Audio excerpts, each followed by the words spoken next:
Sister అమ్మ, praise the lord. Soundarya sister చెప్పండి అమ్మా, దేవుడు మీ జీవితంలో ఏం అద్భుతం చేశాడు, మీ సాక్ష్యం ఏంటి చెప్పండి అమ్మా.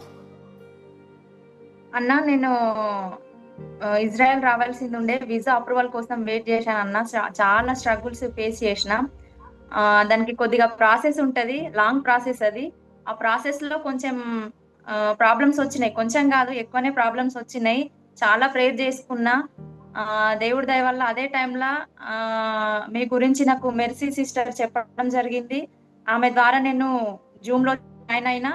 ఆ తర్వాత నేను జాయిన్ అయిన విత్ ఇన్ సెకండ్ లోనే మీ నోటి వెంబట నాకు ప్రవచించింది ఏంటంటే, ఎవరో వీసా అప్రూవల్ కోసం వెయిట్ చేస్తున్నారు, వీసా అప్రూవల్ అయిపోతుంది అని చెప్పి ఆ వర్డ్స్ నేను విన్నా అన్న. చాలా బిలీవ్ చేసిన, చాలా ప్రార్థన చేసుకున్నా. ఆ రోజు నైట్ మీరు ప్రార్థన ద్వారా కూడా అభిషేకించిండ్రు.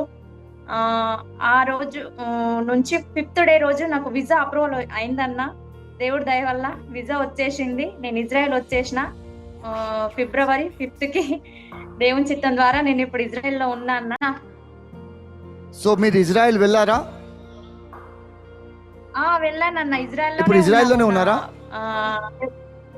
ఇజ్రాయెల్లోనే ఉన్నానన్న. మీరేం జాబ్ మీద కోసం వెళ్ళారమ్మా? అన్న, నేను కేర్ టేకర్ గా వచ్చాను. ఓకే. దేవుని చిత్తం ద్వారా నాకు ఎక్కడ కూడా ఏ ప్రాబ్లం రాకుండా వీసా అప్రూవల్ అయిపోయింది. నేను ఇజ్రాయెల్ మొన్న 5th February వచ్చేసాను అన్న.